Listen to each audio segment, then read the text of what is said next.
Lord ప్రభనేసు నామములో అందరికీ వందనములు. దేవుని వాక్యం నుంచి ప్రసంగి గ్రంథం 7వ అధ్యాయము 13వ వచనం.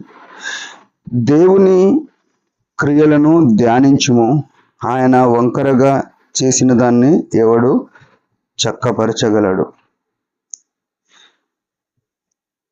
దేవుని యొక్క మహాశక్తి ఇక్కడ ప్రదర్శింపబడుతూ వచ్చింది. మహాజ్ఞాని అయిన సొలొమోను అది ఎరిగి ఈ మాట రాస్తూ వచ్చింది. మనము రక్షింపబడ్డాము కానీ అనేక సార్లు దేవుని యొక్క కార్యాలను నిర్లక్ష్య పెట్టేవరమైనాం, లేకుంటే వాటిని మనము దేవుని మహిమ కొరకు ఉన్నాయనే విషయం మనం మర్చిపోతాం. మనకు ఈ యాత్రలో మన ఎన్ని దినాలు బతికినా మన జీవితాలకు కష్టాలు, అననుకూలమైన పరిస్థితులు, అనారోగ్య పరిస్థితులు, ఆర్థిక ఇబ్బందులు, లేకుంటే అనేకమైన ఇబ్బందులు వస్తాయి. వచ్చినప్పుడు మనం చేయాల్సింది ఏంటంటే దేవుని క్రియలను ధ్యానించాలి. ఎందుకంటే జీవ గ్రంథంలో, బైబిల్ గ్రంథంలో చూస్తే ఆదికాండం మొదలుకొని ప్రకటన వరకు ఎంతో మంది జీవితాల్లో వచ్చిన కష్టాలలో వారు ప్రభువుకు మొరపెట్టినప్పుడల్లా ఆయన సహాయంగా ఉంటూ వచ్చినాడు, ఆ పరిస్థితిని విడిపించి. మనము విశ్వాసము ద్వారా కృపచేత రక్షింపబడి సంఘంలో నాటబడి ఆ విశ్వాసము అనేక సార్లు సన్నగిలేదిగా మనం చేసుకుంటున్నాం. యేసు ప్రభు మీద దృష్టి ఉంచట్లేదు పరిస్థితులు వచ్చినప్పుడు. అయితే దేవుని క్రియలను ధ్యానిస్తే ఏమవుతుందంటే ఆయన ఔన్నత్యము, ఆయన మహత్యము, ఆయన గొప్పతనము, ఆయన శక్తి మనకు అర్థమవుతుంది. ఒక మాట అందుకే సొలొమోను ఏమంటున్నాడు అంటే మనకు అర్థం కానికే, ఆయన వంకరగా చేసిన దానిని ఎవడు చక్కపరచును అని అంటున్నాడు. ఆయన ఏదన్నా ఒకసారి అంటే వంకరగా చేసినట్టే ఆయన ఒక దాన్ని ఉంచినప్పుడు దాన్ని ఎవడు చక్క చేయలేడు, లేకుంటే ఆయన ఒకసారి చక్కగా నిలబెట్టినప్పుడు దాన్ని ఎవడు ఉంచలేడు. ఇంత ఘనమైన మాట కదా.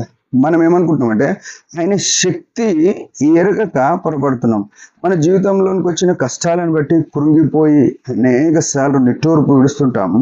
ఆ సమయంలో ఆయన కార్యము ధ్యానించి ఆయన గొప్పతనం వైపు మనం వెళ్ళి ఆయన ఎదుట మన సమస్య చెప్పుకొని, ప్రభువా ఇది నా పరిస్థితి, ఇది నా సమస్య అని ఆయన దగ్గర చెప్పుకుంటే ఆయన మన సమస్యను వంకర చేస్తాడు, అవసరమైతే దాన్ని చక్కగా చేస్తాడు. మనకు ఎట్లా ప్రతికూలంగా ఉందో దాన్ని మనకు అనుకూలంగా మార్చే సామర్థ్యం ఉన్న ప్రభువు యేసు ప్రభు. ఆయన మనకు అడ్డముగా ఉన్న ప్రతిదాన్ని తీసివేసి సిలువను సహించి మనల్ని రక్షించినాడు.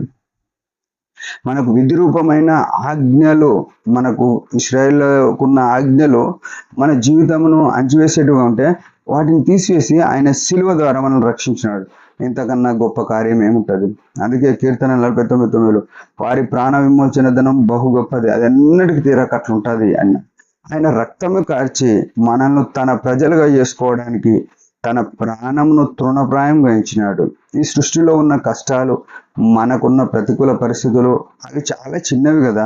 అయితే ఇక్కడ మనం చేయాల్సింది ఏంటంటే ఆయనకు చెప్పుకోకుండా సమస్య ఆయన దాన్ని చక్కగా చేస్తాడు, వంకర చేయగలుగుతాడు, ఆయన శక్తి అదే అని మనం ఎరగక అనేకసార్లు పొరపాటు ఏం చేస్తామంటే మన సొంత ప్రయత్నం, సొంత ఆలోచన, సొంత ఇచ్ఛ చేస్తాం.